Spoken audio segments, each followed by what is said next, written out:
When a flight attendant dismisses a black family and kicks them out of first class, she thinks she's putting them in their place.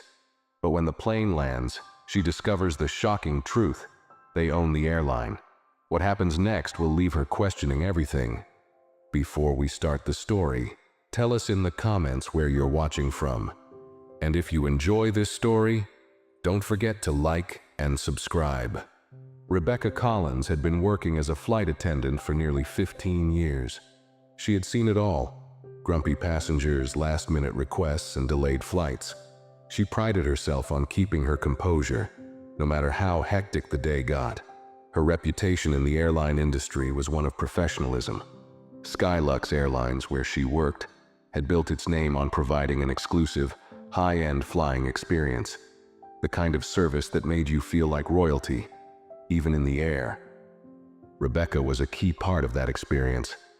She knew exactly how to manage the expectations of the wealthy, elite passengers who booked their first-class tickets, treating them like they were the only ones aboard. To Rebecca, this wasn't just a job, it was a lifestyle.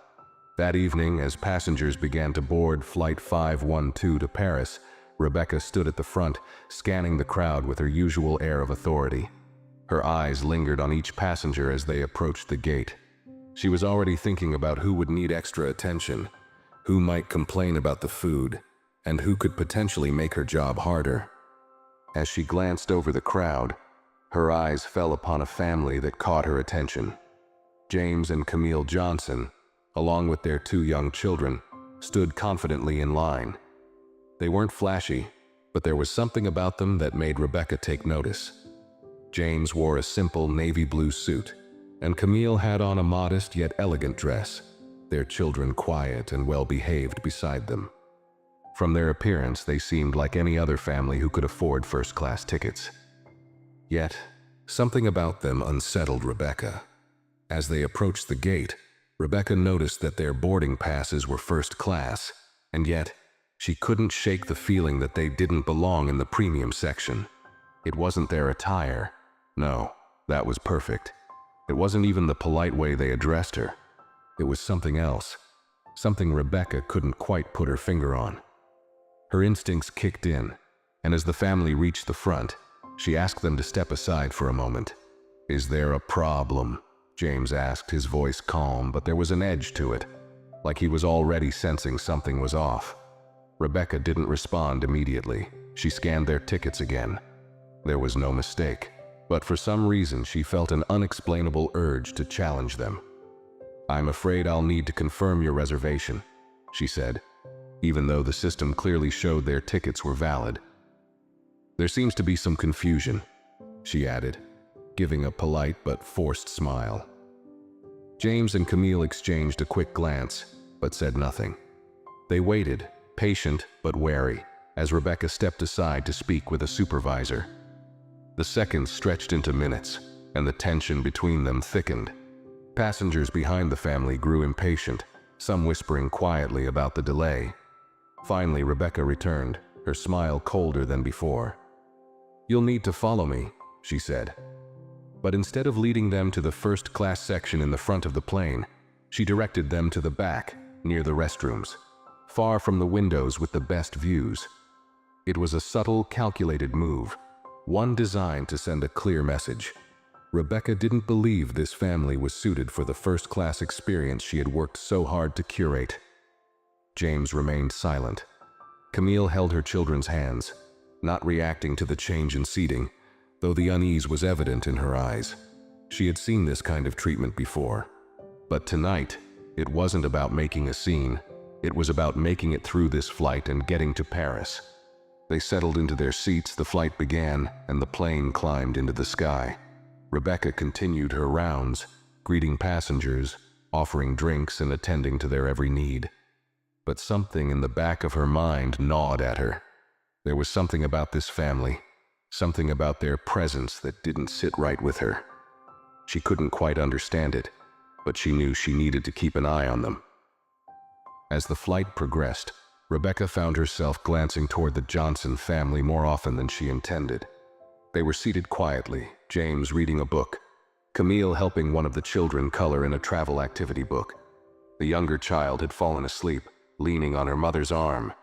There was nothing unusual about them, no loud voices, no unreasonable demands. If anything, they seemed more composed than many of the other first-class passengers Rebecca had served in the past. Yet she couldn't stop the nagging sense of irritation bubbling under the surface. Rebecca returned to the galley, where her co-worker, Melissa, was preparing drinks. Melissa was newer to the airline, still learning the ropes, but eager to please. "Everything okay out there?" Melissa asked as she placed a tray of champagne flutes on the counter. Rebecca hesitated for a moment, then decided to confide in her. "You saw that family in the last row of first class, right?" she asked, lowering her voice. Melissa glanced toward the section and nodded. "Yeah, they seem nice. What about them?" Rebecca leaned in, her tone sharper now. "Doesn't it feel off? I mean, first class isn't cheap and they're just, well, you know." She didn't finish her sentence, but her implication was clear.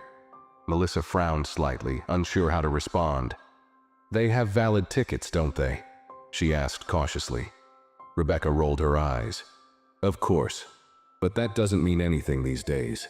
People game the system all the time. I've seen it before." Melissa didn't push further, but Rebecca's words hung in the air. Rebecca continued to stew, her frustration growing. She felt justified in her actions earlier at the boarding gate, convinced that her instincts about the family were correct. She started keeping a closer watch on them, looking for any sign of behavior that might confirm her suspicions. Meanwhile, James and Camille could sense the subtle tension around them. Camille, ever perceptive, noticed that their service was unusually slow. Other passengers had received their drinks and snacks promptly, but their row seemed to be overlooked. When they pressed the call button to request water for their daughter, it took an unusually long time for a flight attendant to respond. Camille said nothing, but James leaned closer to her, whispering, "They're watching us." Camille gave a small nod, her expression calm. "Let them," she whispered back. "We've dealt with worse." James sighed but didn't reply. Instead, he reached for his phone, checking his email briefly before setting it aside. He didn't want to make a scene, but he couldn't help but feel a growing frustration with the way they were being treated. This was supposed to be a relaxing, celebratory trip for their family, not an exercise in patience. Unbeknownst to Rebecca, one of the other passengers in first class was observing her behavior closely. A middle-aged man in a sharp suit, seated a few rows ahead of the Johnsons, had noticed the delays in their service, and the barely concealed annoyance in Rebecca's demeanor whenever she passed their row. He raised an eyebrow but said nothing, for now. As the flight continued, the tension in the air grew thicker. Rebecca tried to refocus on her tasks, but she couldn't shake the feeling that something about this family was challenging her authority in ways she couldn't articulate. For the first time in years, her usual sense of control felt shaky, and she didn't like it one bit. As the dinner service began, Rebecca deliberately delayed attending to the Johnson family's row. Other first-class passengers were enjoying their gourmet meals, sipping on fine wines and laughing softly over their conversations. Meanwhile, James and Camille waited patiently, their menus still untouched on the tray table. Camille glanced around discreetly, noticing how effortlessly the attendants catered to the other passengers. She leaned over to James and said quietly, "This isn't a coincidence." James sighed and leaned back in his seat, crossing his arms. "I know," he muttered. His voice carried a measured calm, but the frustration was evident in his eyes. "But let's not give her the satisfaction of seeing us upset." At last, Rebecca approached their row, her expression neutral, but her body language stiff. "I apologize for the delay," she said curtly, setting their menus down with a sharpness that was subtle but noticeable. "We've had a bit of a backlog in the galley. Can I take your order now?" Camille smiled politely but didn't miss a beat. "Yes, of course," she said, her tone unwavering. She and James placed their orders, speaking in the same calm, composed manner they had maintained since boarding. Rebecca jotted down their choices quickly and left without the usual warmth she reserved for other passengers. As the meal service dragged on, Rebecca's behavior didn't go unnoticed. The man in the sharp suit, now quietly sipping his whiskey, continued to observe the Johnsons and the lackluster service they were receiving. He seemed to weigh his thoughts carefully, deciding whether or not to intervene. Finally, when the meal was served, the Johnsons received their plates last. The delay was glaring, but Camille kept her head high, cutting into her dish with practiced ease. James offered a small smile to his wife, appreciating her grace in the face of such obvious disrespect. Their children remained quiet, as if sensing their parents' mood and mirroring their calmness. Midway through the meal, the man in the sharp suit couldn't stay silent any longer. He flagged down Melissa, who was passing by. "Excuse me," he said in a low but firm tone. "Can I ask why the family in the last row of first class was served so late? It's not hard to notice." Melissa froze for a moment, her eyes darting to Rebecca, who stood just a few feet away. Rebecca turned toward the man, her face tightening slightly. "I assure you, sir, everything is under control," she said quickly, trying to deflect the question. The man raised an eyebrow, unimpressed by her response. "Under control? It looks to me like there's a deliberate effort being made to ignore them. Do you think that's appropriate for passengers who paid for first-class service?" Rebecca's cheeks flushed slightly, but she forced a professional smile. "I'm sorry if it appeared that way, sir. That was not the intention." The man stared at her for a moment longer, his expression unreadable. Then, with a subtle shake of his head, he turned back to his meal, leaving Rebecca feeling more rattled than before. Melissa, looking uncomfortable, excused herself and retreated to the galley. As Rebecca tried to regain her composure, she stole another glance at the Johnson family. They weren't making a scene. They weren't complaining. Yet somehow their calm presence felt like a quiet rebuke, a challenge she wasn't prepared to face. For the first time that evening, Rebecca began to feel the faintest pang of unease. Something about this situation felt bigger than she had anticipated, though she couldn't quite put her finger on what it was. The rest of the dinner service passed uneventfully on the surface, but the tension continued to linger in the cabin. Rebecca tried to focus on her duties, moving quickly between the rows, but her thoughts kept drifting back to the man's pointed comment and the Johnson family's unwavering composure. Every interaction with them, no matter how routine, seemed to unsettle her more. They weren't confrontational, but their silence spoke volumes. Meanwhile, James exchanged a glance with Camille, silently acknowledging the growing unease in the cabin. Camille, ever the steadying presence, leaned in and whispered, "We've handled worse, remember? Let's just enjoy what we can." Her hand lightly brushed his arm, a small gesture of reassurance. James nodded, but his jaw remained tight. Rebecca, standing near the galley, overheard snippets of the passengers' murmurs. Though no one openly criticized her, the man's earlier comment had clearly sparked quiet conversations. Rebecca felt her control slipping, and with it came an uncharacteristic nervousness. She prided herself on maintaining professionalism and command in any situation. Why was this family getting under her skin? As the hours stretched on, the cabin lights dimmed for the night. Passengers began settling into their seats, some dozing off while others watched in-flight movies. The Johnson children had fallen asleep, their small heads resting on their parents' shoulders. James and Camille, however, remained alert, their quiet conversation punctuated by occasional glances toward the flight attendants. In the galley, Rebecca couldn't keep her frustrations bottled up any longer. She turned to Melissa and muttered, "I don't understand why they're acting so entitled. It's not like they're royalty." Her voice was low, but the bitterness was unmistakable. Melissa, visibly uncomfortable, hesitated before replying. "I don't think they're acting entitled," she said carefully. "They're just normal passengers. Maybe we should just treat them like everyone else." Rebecca shot her a sharp look. "You don't understand. I've been in this business long enough to know when something doesn't feel right." She didn't elaborate, but the words hung in the air. Melissa opened her mouth to respond, but thought better of it, retreating back to the cabin instead.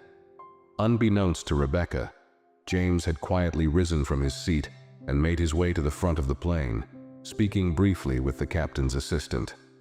His calm demeanor hadn't wavered, but there was a quiet intensity in his request.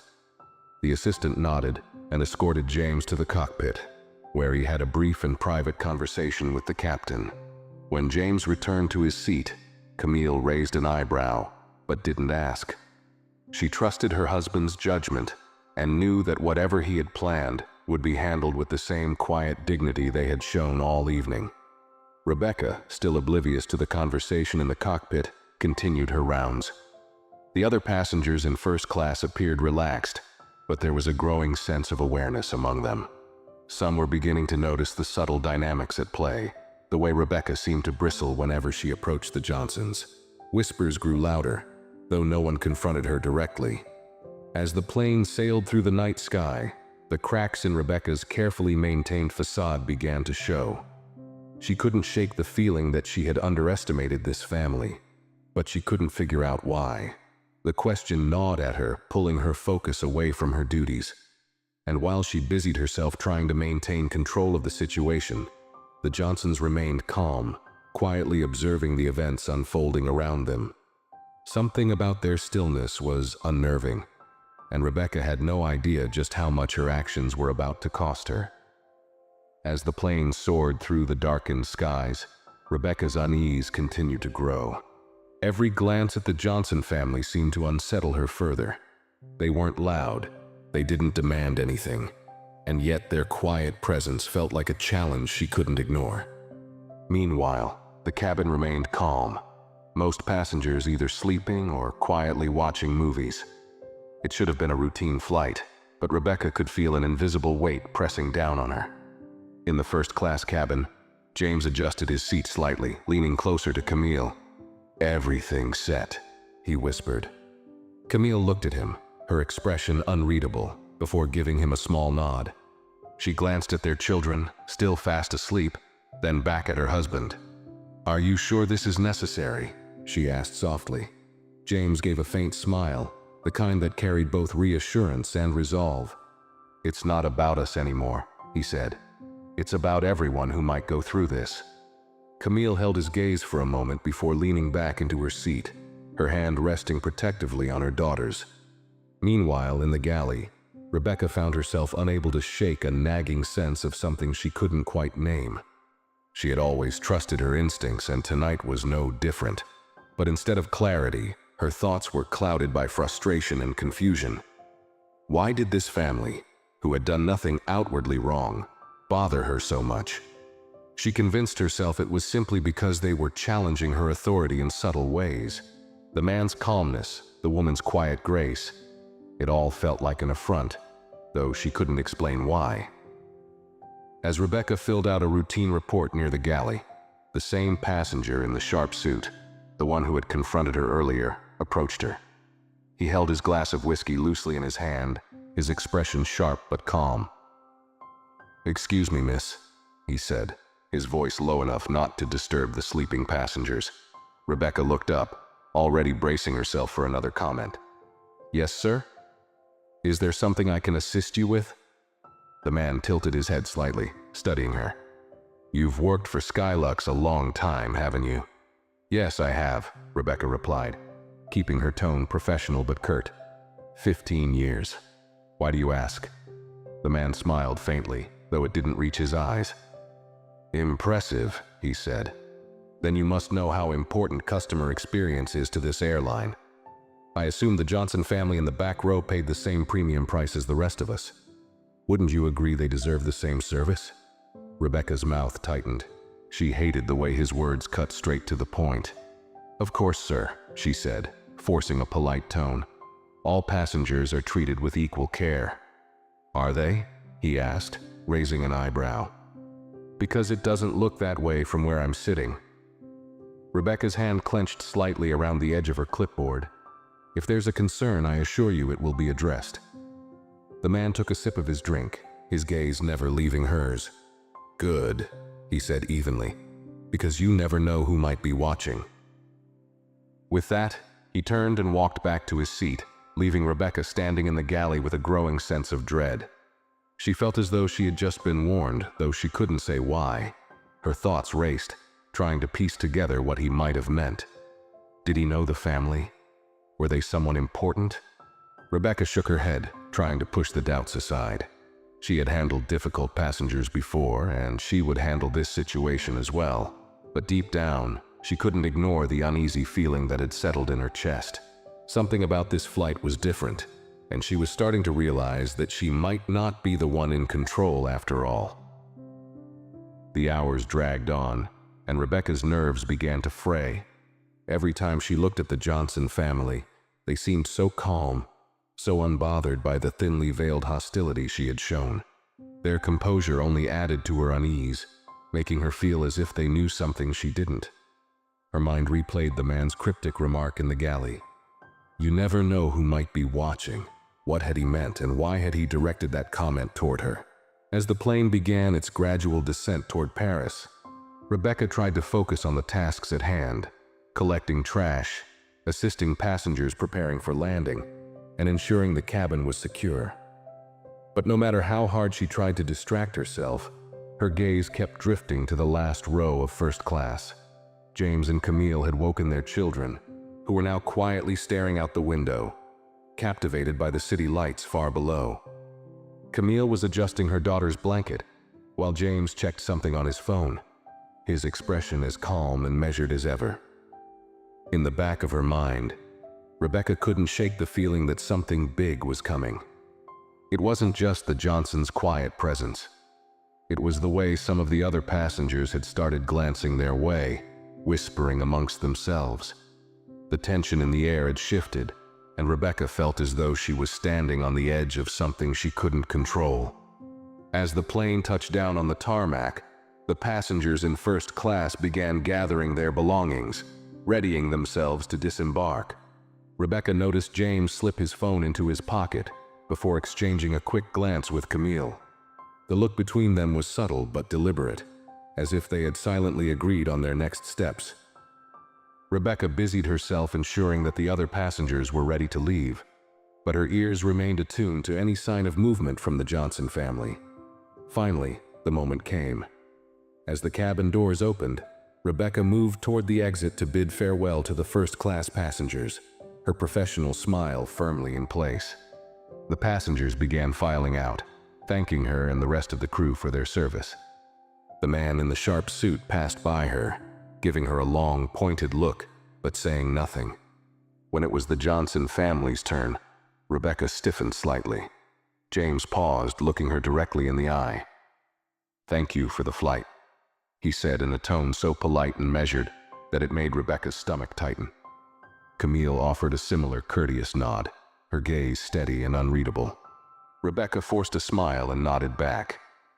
"You're welcome," she said quickly, eager for them to move on. As they exited, James turned briefly to look back at the cabin, his expression thoughtful. Rebecca couldn't tell if it was a gesture of farewell or something else entirely. It left her feeling strangely exposed, as though the thin layer of control she had tried to maintain throughout the flight had been quietly stripped away. Moments after the last first-class passenger left, one of the flight attendants approached Rebecca with a puzzled expression. "The captain wants to see you in the cockpit," she said, her voice hushed. Rebecca's heart skipped a beat. "Now? What for?" she asked, trying to sound composed. "I don't know," the attendant replied, shrugging. "But he said it was urgent." Rebecca felt a jolt of panic but quickly smoothed her expression. She adjusted her uniform, took a deep breath, and headed toward the cockpit. She told herself it was probably a routine matter, something minor that could be resolved quickly.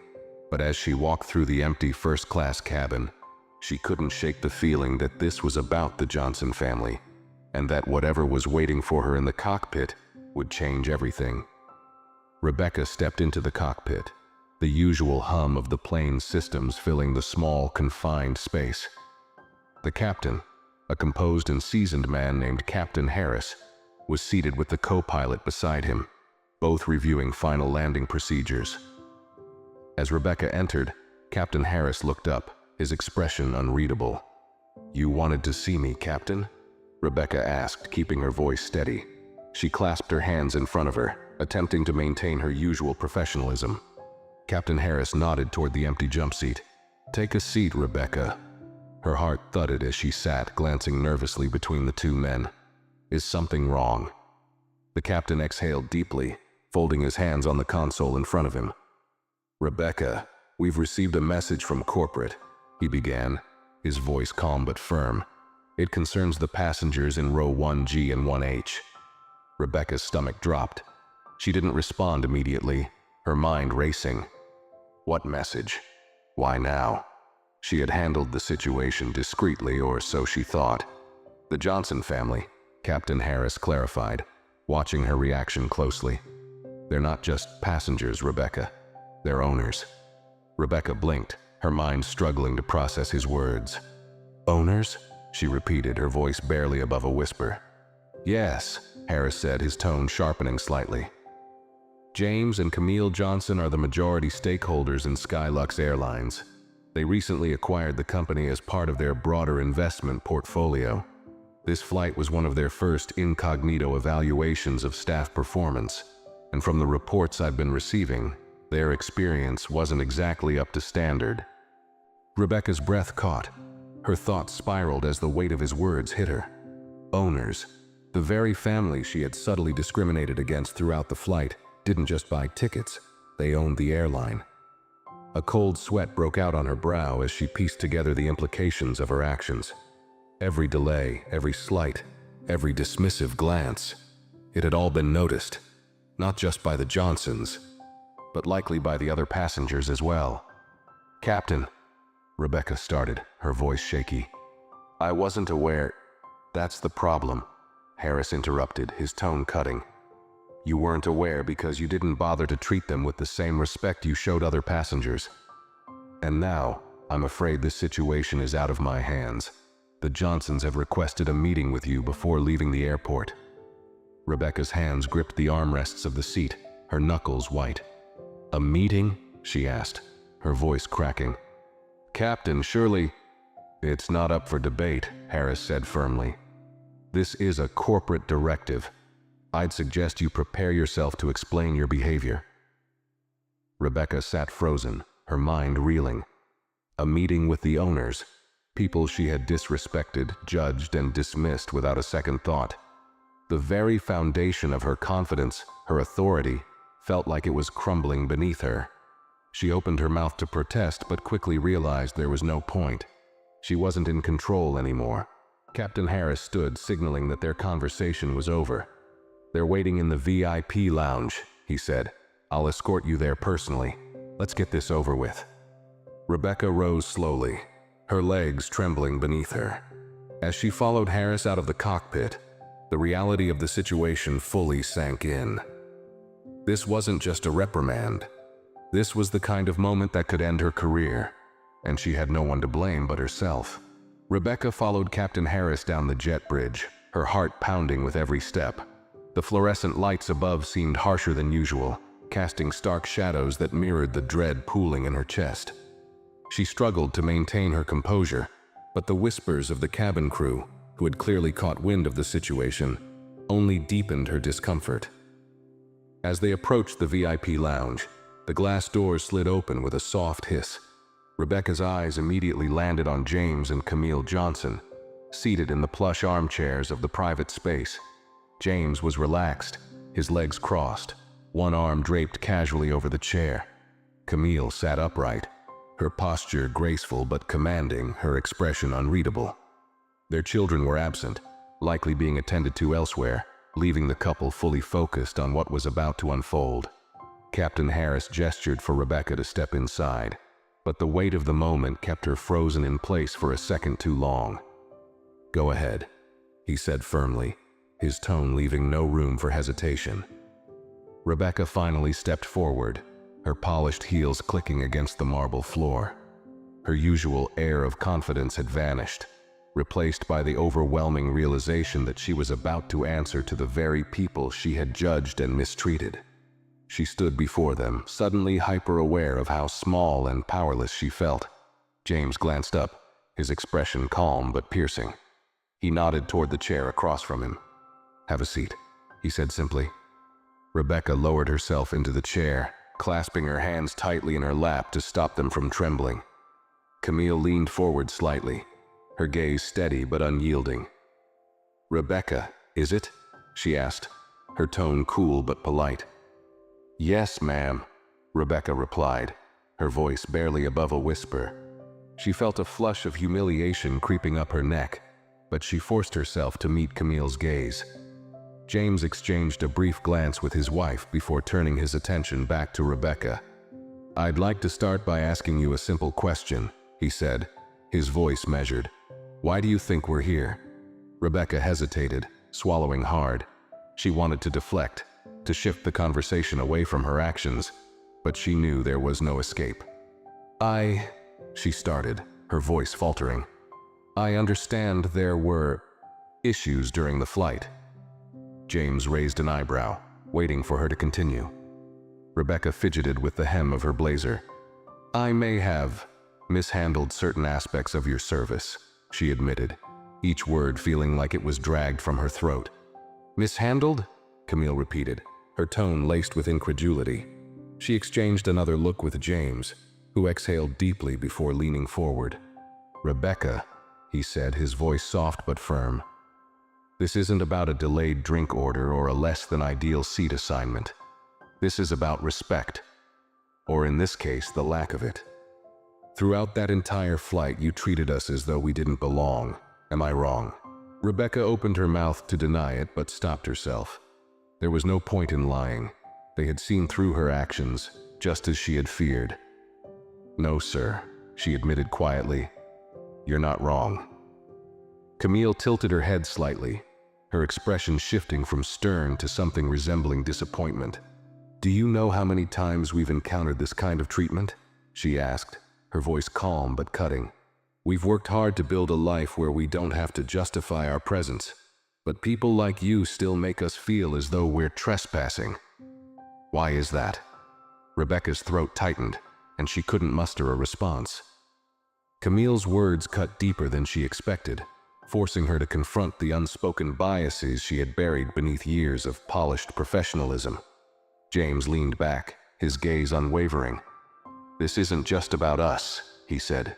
"It's about every passenger who's been made to feel less than because of someone else's prejudice. As owners, we have a responsibility to ensure that this kind of behavior doesn't exist on our airline. And after today, I'm not sure you belong here." Rebecca's eyes widened, panic flooding her chest. "Mr. Johnson, please," she stammered. "This was a mistake, a lapse in judgment. I've been with Skylux for 15 years. I'm good at my job. I can learn from this." James studied her for a long moment, his expression unreadable. Camille, however, was less reserved. "You've been here for 15 years?" she said, her voice sharp. "But what have you learned in that time? Clearly not how to treat people with respect." Rebecca's heart sank further. The silence that followed was deafening, and she realized that no carefully chosen words or excuses would undo the damage she had caused. The control she had so carefully cultivated during the flight was gone, replaced by an unshakable truth. She had misjudged them, and now she was facing the consequences. James finally broke the silence. "We'll take this matter to corporate," he said calmly. "Your actions today will be reviewed, and a decision will be made about your future with Skylux. But understand this, your behavior is unacceptable, and it reflects poorly not just on you but on the entire company. That's something we can't ignore." Rebecca nodded, her hands trembling in her lap. She wanted to plead further to defend herself, but she knew it would only make things worse. Instead, she sat in silence, the weight of their words sinking in as the reality of her actions settled over her like a heavy fog. As Rebecca sat frozen in her chair, the gravity of the situation bore down on her. The Johnsons' words echoed in her mind, dismantling the fragile justifications she had clung to throughout the flight. She felt exposed, as though every unspoken thought, every subtle bias she had acted on, was laid bare for the world to see. For the first time in her 15 years with Skylux, she felt genuinely powerless. James leaned forward again, his calm demeanor unshaken. "Rebecca," he said, his voice carrying a weight that made her flinch slightly. We're not here to humiliate you. This isn't about revenge or making a spectacle of what happened. This is about accountability." Rebecca nodded stiffly, unsure if she should respond. Her throat felt dry, and her thoughts scrambled for anything that could salvage her position. She started, her voice cracking. She cleared her throat and tried again. "I understand that my actions were inappropriate, and I'm deeply sorry for how I treated you and your family." Camille's gaze remained steady, her expression unreadable. "Sorry isn't enough, Rebecca," she said firmly. "Apologies don't undo the harm caused. What matters is what you choose to do moving forward. Words are easy. Change isn't." Rebecca swallowed hard, her fingers tightening around the hem of her blazer. She wanted to protest, to insist that she wasn't the person they thought she was. But deep down, she knew there was truth in Camille's words. She had let her biases dictate her actions, and now she was paying the price. James leaned back slightly, his tone softening but still firm.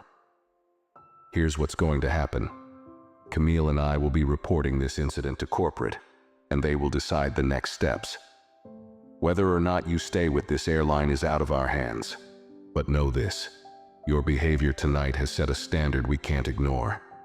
Rebecca nodded mutely, feeling a hollow ache in her chest. She had spent her career climbing the ranks, priding herself on her professionalism, only to have it unravel in a single flight. Her silence stretched on, but the Johnsons didn't fill it. They simply waited, their calm, composed presence amplifying the weight of her guilt. Finally, Camille stood, adjusting her coat with a quiet elegance that only deepened Rebecca's shame. "We've said what we needed to," Camille said, her voice cool but resolute. "What happens next is up to you, Rebecca. Think carefully about how you carry this forward." James stood as well, extending his hand toward Rebecca.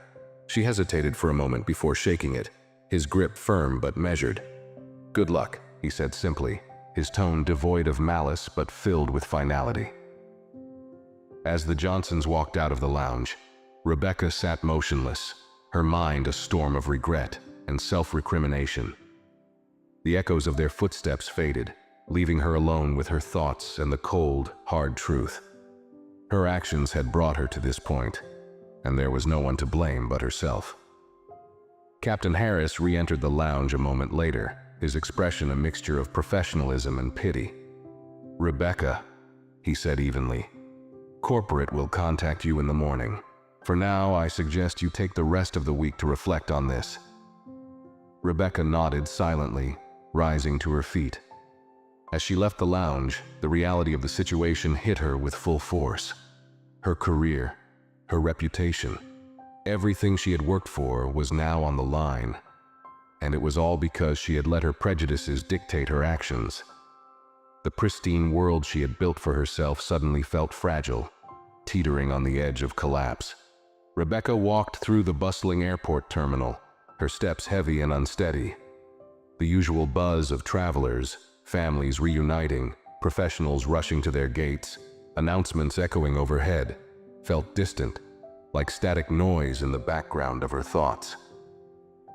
Her mind replayed the Johnsons' words over and over, each one cutting deeper than the last. The weight of their calm, deliberate confrontation felt heavier than any shouting match could have. She reached the employee parking lot and climbed into her car, gripping the steering wheel as if it were the only thing keeping her anchored. For a moment, she just sat there, staring blankly at the dashboard, her thoughts a chaotic mess. The Johnsons' faces, calm, composed, yet filled with quiet disappointment, floated in her mind. She wanted to be angry, to blame them for her predicament, but she couldn't.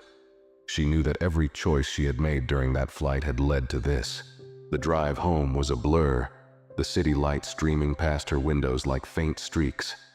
She barely registered the turns, her body moving on autopilot while her mind spiraled deeper into self-reflection. It wasn't just about this one incident, she realized. There had been other moments, smaller ones she had brushed aside or justified, where her actions might have been influenced by biases she had refused to acknowledge. The Johnsons had simply been the first to call her out on it so openly, forcing her to confront what she had ignored for years. When she finally pulled into her driveway, The house felt colder and emptier than usual. Rebecca sat in her car for a long moment, unable to bring herself to go inside. She knew that the quiet of her home would only amplify the storm in her head. Eventually, she gathered herself and walked inside, her heels clicking softly on the hardwood floor. She dropped her bag by the door and collapsed onto the couch, staring at the ceiling as the reality of her situation settled over her. Her phone buzzed on the coffee table, pulling her out of her daze. She hesitated before picking it up, dreading what awaited her. It was an email from Skylux's corporate office. The subject line read, "Immediate review of employee conduct, Rebecca Collins." Rebecca's stomach tightened as she opened the email. The message was brief but clear. It confirmed that the Johnsons had filed an official report and outlined the steps that would follow.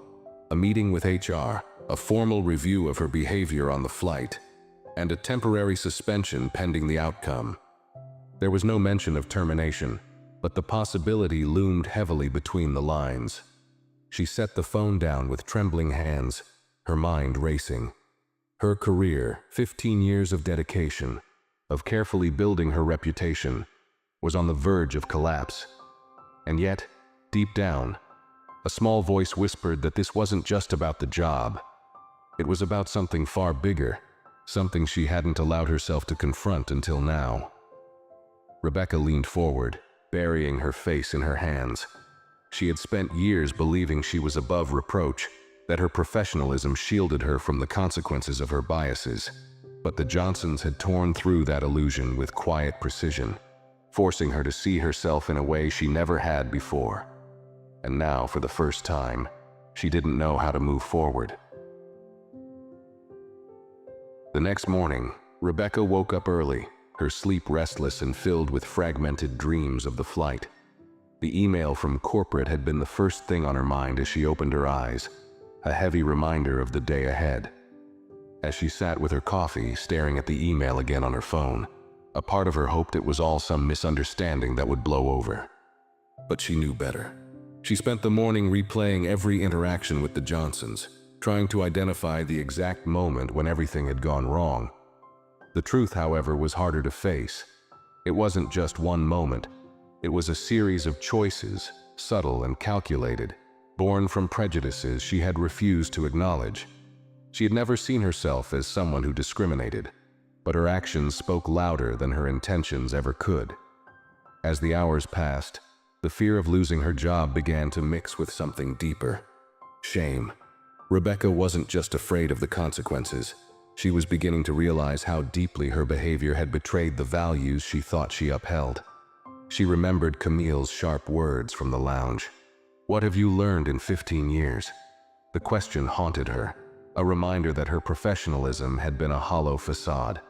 When the time came for her meeting with HR, Rebecca dressed carefully, choosing an outfit that projected competence and seriousness. As she drove to the Skylux headquarters, the city seemed unusually cold and gray, mirroring the dread settling in her chest. The journey felt endless, and by the time she arrived, she was almost numb. The receptionist at corporate directed her to a small conference room, where a representative from HR and a senior manager from the airline were waiting. Rebecca's heart raced as she entered the room, but she forced herself to maintain a neutral expression. The manager, a no-nonsense woman named Evelyn Moore, gestured for Rebecca to sit. "We're here to address the incident on Flight 512, Evelyn began, her tone professional but firm. "The Johnsons, as majority stakeholders, have filed a formal complaint regarding your conduct. They've detailed specific concerns about how you handled their service." Rebecca nodded, her throat dry. She wanted to speak, to defend herself, but Evelyn held up a hand to stop her. "We'll give you an opportunity to respond," Evelyn continued. "But first, I want to be clear. This is not a minor issue. The Johnsons' complaint isn't just about poor service, it's about behavior that reflects systemic bias. That's something we take very seriously at Skylux." The HR representative, a younger man who seemed more uncomfortable than angry, nodded in agreement. "This isn't just about the Johnsons as individuals," he added. "They've highlighted concerns about how this could impact the company's reputation and culture." Rebecca swallowed hard, feeling the weight of their words. This wasn't just about her anymore. Her actions had cast a shadow over the entire airline, a brand built on the promise of luxury and inclusivity. When Evelyn gestured for Rebecca to speak, she took a deep breath, trying to steady her voice. "I understand the seriousness of the situation," she began carefully, "and I take full responsibility for my actions on that flight. I didn't treat Mr. and Mrs. Johnson with the respect they deserved. I allowed my own assumptions to affect my behavior." Her admission hung in the air, and for a moment, the room was silent. Rebecca felt a flicker of hope that her honesty might count for something, but Evelyn's expression didn't soften. "What assumptions are you referring to?" Evelyn asked pointedly, leaning forward slightly. Rebecca hesitated. She knew the answer, but saying it out loud felt like stepping into a void. "I assumed they didn't belong in first class," she admitted quietly, her voice almost breaking. "I let that assumption influence how I treated them." Evelyn's gaze didn't waver. "Do you understand why that's unacceptable, not just on a personal level, but as a representative of this company?" "Yes," Rebecca said quickly. "I do. And I'm truly sorry. I know an apology doesn't erase what I did, but I'm committed to learning from this and making changes."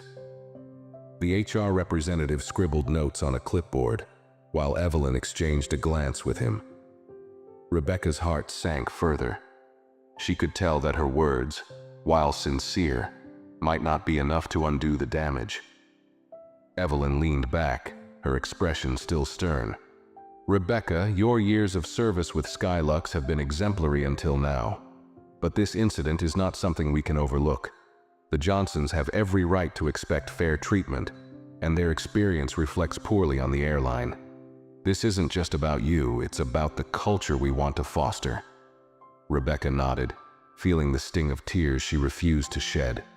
She had prided herself on her professionalism for so long, but now it felt like nothing more than a shield she had used to hide from her own flaws. "We will review this matter thoroughly before making a final decision," Evelyn continued. "For now, you are suspended with pay pending the outcome. You'll be notified of our decision within the week." Rebecca thanked them quietly, her voice barely audible. As she left the conference room, the weight of the suspension pressed down on her. Her career hung in the balance, but more than that, she was beginning to realize that her life as she had known it would never be the same. The days following Rebecca's suspension felt like an eternity. Her usual routine, waking early, donning her crisp uniform, and stepping onto the plane with a sense of purpose, was gone, leaving a hollow void in its place. Each day stretched endlessly as she waited for an update from Skylux Corporate. She replayed the flight over and over in her mind, trying to figure out if there was a single moment she could have changed to prevent the spiral of events. But no matter how much she analyzed it, the answer was always the same. It wasn't a single moment. It was every choice she had made, every bias she had allowed to guide her actions. Her phone became both her lifeline and her tormentor.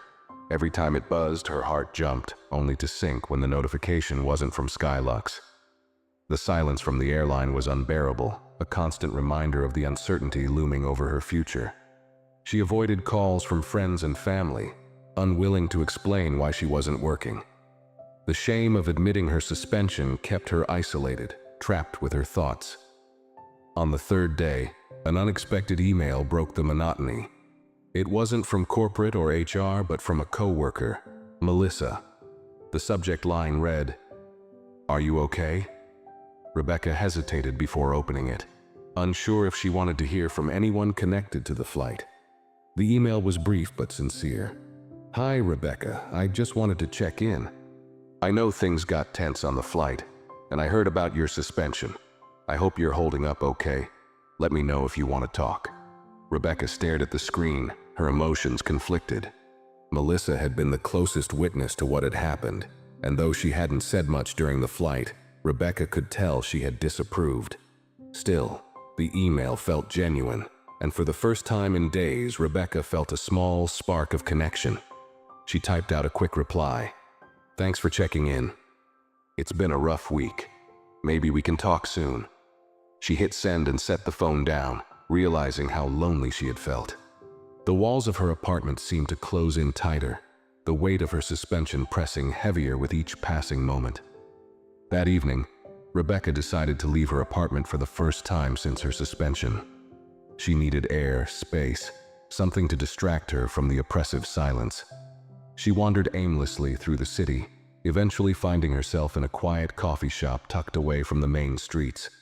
She ordered a drink and chose a seat in the corner, hoping the noise of the cafe would drown out her thoughts. As she sipped her coffee, her mind drifted back to the Johnsons. She thought about their calm, unshakable composure and the quiet strength they had displayed throughout the flight. Camille's words, sharp yet measured, still echoed in her mind. "What have you learned in 15 years?" Rebecca had no answer then, and she wasn't sure she had one now. Her gaze fell on a group of young professionals seated nearby, their laughter and easy conversation a stark contrast to her own turmoil.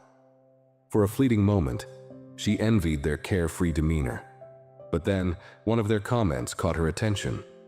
"I read about the Skylux thing," a woman said, leaning forward conspiratorially.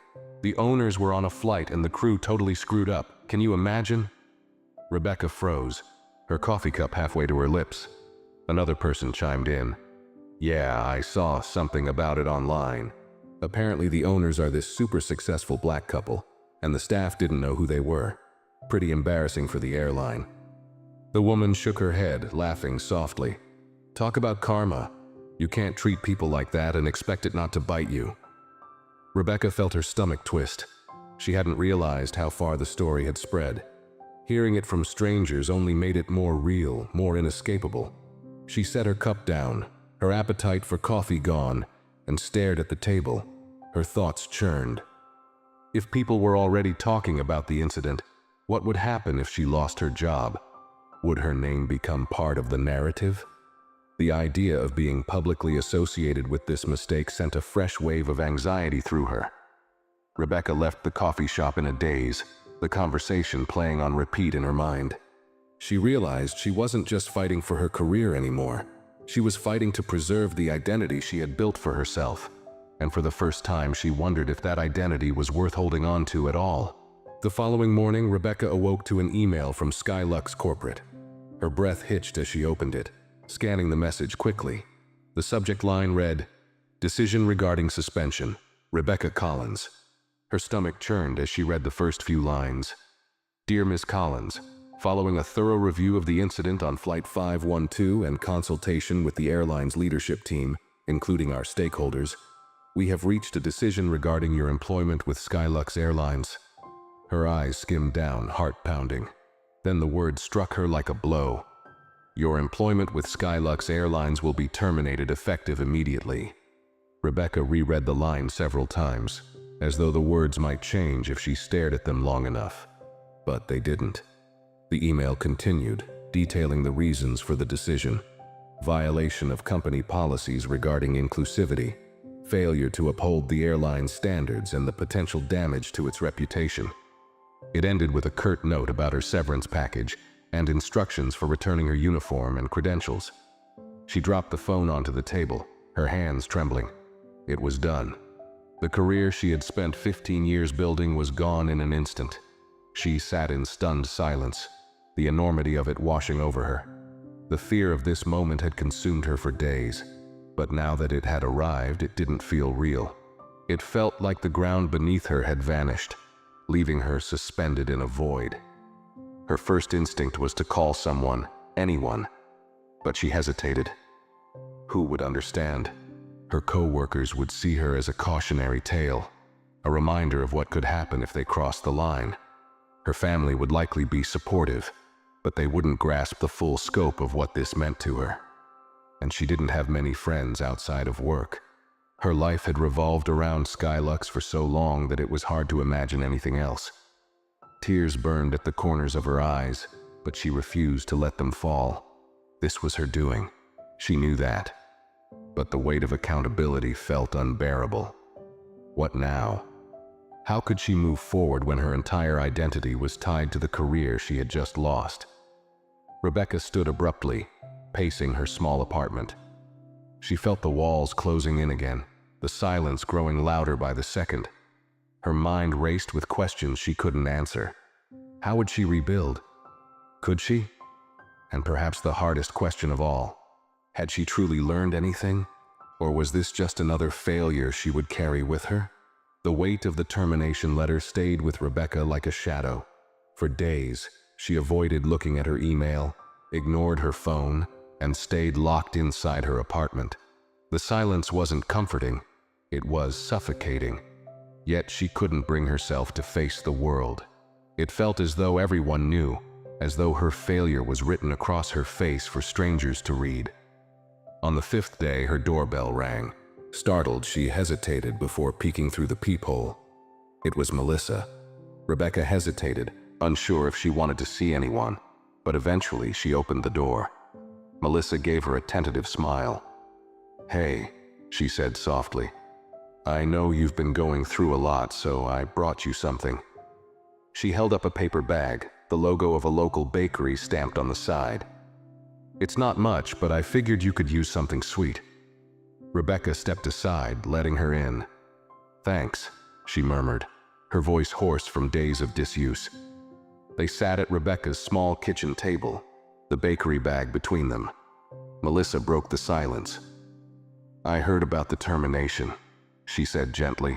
"I'm really sorry, Rebecca. I know this must be a lot to handle." Rebecca exhaled shakily, her hands fidgeting with the edge of the table. "It's not like I didn't see it coming," she said quietly. "I made my choices, and now I'm paying for them." Melissa nodded, her expression compassionate. "I get that," she said. "But you're not the only one who's ever made a mistake. You're just in a situation where it was impossible to hide from the consequences." Rebecca looked up, her eyes searching Melissa's face. "Do you think I'm a bad person?" she asked suddenly, her voice cracking. "Because of what I did?" Melissa paused, considering her words carefully. "I don't think you're a bad person, Rebecca," she said. "I think you've been carrying biases you didn't even realize you had, and when they got challenged, you acted in a way that hurt people. But recognizing that, that's the first step toward being better." Rebecca blinked, her throat tightening. "What if it's too late?" she whispered. "What if I've ruined everything?" "It's not too late," Melissa said firmly. "You lost your job, yes, but you didn't lose your ability to learn, to grow, to change. The question is, are you willing to do the hard work to make that happen?" The words hung in the air, heavy but not crushing. For the first time since her termination, Rebecca felt a small flicker of hope. Not because the situation had magically resolved, but because she realized she still had a choice. The road ahead was uncertain and full of challenges, but perhaps it wasn't the end. Perhaps it was the beginning of something different, something better. She just didn't know what it looked like yet. Rebecca sat at the table long after Melissa had left, the bakery bag untouched beside her. The quiet advice Melissa had given echoed in her mind, challenging her to step out of the fog she had been drowning in. The question is, are you willing to do the hard work? It was a simple question, but the answer felt monumental. Could she truly confront the person she had been and find a way forward? The idea of change terrified her. She had spent so many years building her identity as a professional, confident, composed, untouchable. The cracks in that identity, exposed so brutally by the Johnsons, left her unsure of who she was without it. But what terrified her more was the thought of staying the same, of letting this moment define her as the woman who failed and never tried to fix it. For the first time in days, Rebecca turned on her laptop. She stared at the blank search bar, unsure where to start. Slowly, she began typing, "Unconscious bias and discrimination in the workplace." The search results flooded in. Articles, studies, training programs, personal essays. She clicked on one, then another, and soon she was immersed in stories of people who had recognized their own biases and worked to overcome them. Each story was different, but one common thread ran through them. Change wasn't easy, but it was possible. Rebecca found herself scrolling through forums and discussion boards, reading the candid experiences of people from all walks of life. Some were grappling with their own biases, while others shared the pain of being on the receiving end of discrimination. One post in particular caught her attention, written by a woman who had faced prejudice in her career and decided to take her experience and turn it into a force for good. She had started an organization aimed at fostering inclusivity and accountability in workplaces. The words resonated deeply with Rebecca. She thought about Camille Johnson, sitting across from her in the lounge, asking a question that still haunted her. "What have you learned in 15 years?" Rebecca realized she didn't have a good answer then, but maybe she could start finding one now. She bookmarked several articles and training resources, her fingers trembling slightly. For the first time, she considered reaching out to a professional organization for help, something she would have scoffed at in the past. But now, the idea of learning from others felt less like a concession and more like a necessity. Rebecca wasn't naive. She knew this wasn't a quick fix. Undoing years of ingrained attitudes and behaviors would take time and effort. But the alternative, remaining the person who had failed so profoundly, was no longer acceptable. The next morning, she woke with a strange mix of dread and determination. She knew what she needed to do. She picked up her phone and stared at the number she had saved years ago. Her younger sister, Leah. They hadn't spoken in months, their relationship strained by Rebecca's rigid and often dismissive attitude. Leah had spent years working as a diversity and inclusion consultant, but Rebecca had never taken her work seriously. Now it was Leah she needed to hear from most. Rebecca hesitated, her thumb hovering over the call button. Would Leah even want to hear from her after all this time? But as Melissa's words replayed in her mind, "You didn't lose your ability to learn, to grow, to change." She pressed the button and held the phone to her ear. It rang twice before Leah answered, her voice cautious. "Rebecca, this is a surprise." Rebecca took a deep breath. "Hi, Leah. I know it's been a while. I need to talk to you, if you're willing to listen." There was a pause and Rebecca braced herself for rejection, but Leah's voice softened. "I'm listening." Rebecca didn't hold back.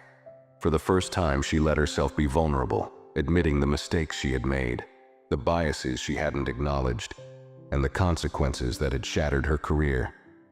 She didn't try to excuse herself or shift blame. She simply told the truth. When she finished, Leah was quiet for a moment. "Rebecca," she said finally, "it takes courage to admit what you just did. Most people don't even get to that point. But you need to understand that this isn't about fixing one moment. It's about unlearning years of behavior and committing to real change. That's a long road." "I know," Rebecca said, her voice steady but raw. "But I don't want to be the person I was. I don't want to keep making the same mistakes." Leah sighed, and Rebecca could almost hear the shift in her tone, the cautious hope. "If you're serious about this, I can help, but it's going to take work. Are you ready for that?" Rebecca's chest tightened, but for the first time, it wasn't fear. It was something closer to resolve. "I'm ready," she said, and for the first time in weeks, she believed it. Leah began outlining steps Rebecca could take, resources to explore, courses to enroll in, and conversations to have with herself and others. Rebecca listened intently, jotting down notes, already envisioning a different version of herself, one that wasn't defined by mistakes, but by the effort to correct them. It wasn't redemption yet, but it was a start. Months passed and Rebecca's life looked completely different. The woman who had once stood so firmly in her self-assured authority was now navigating a world of self-discovery, accountability, and growth. It wasn't easy, far from it. Every step along the way forced her to confront parts of herself she had spent years ignoring. But with Leah's guidance and a determination she hadn't known she possessed, Rebecca began the hard work of rebuilding herself. She started small, taking an online course on unconscious bias and how it manifests in professional environments.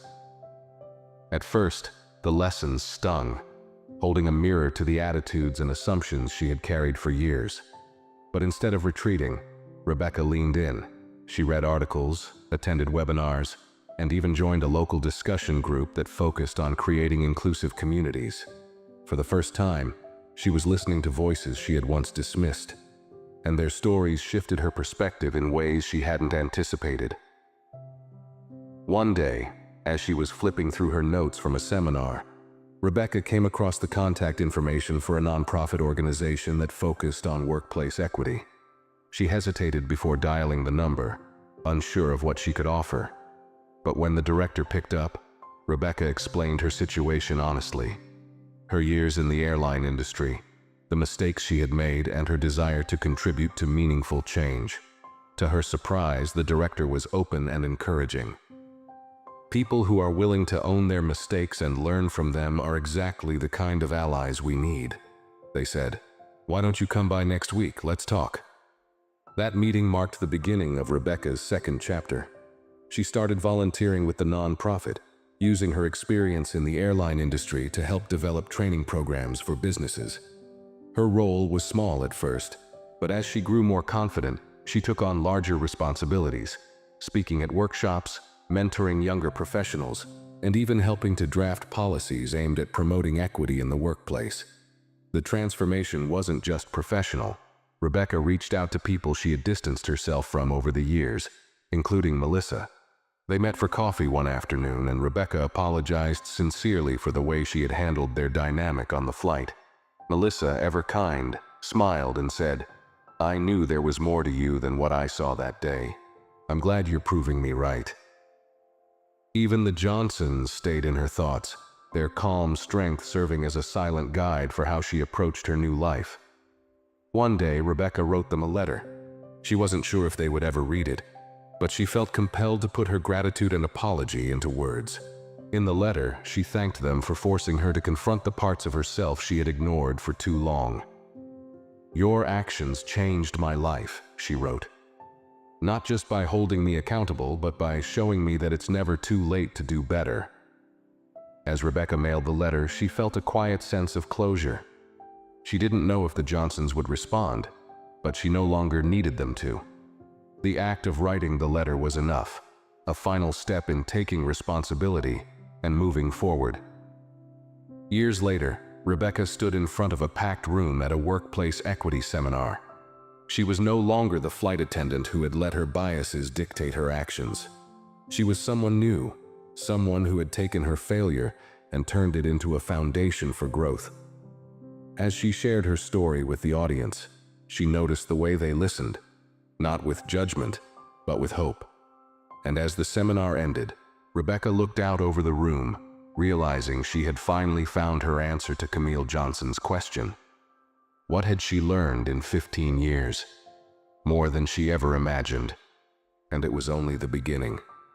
If you enjoyed this story, make sure to give it a like and share your thoughts in the comments below. Don't forget to subscribe to the channel for more stories like this.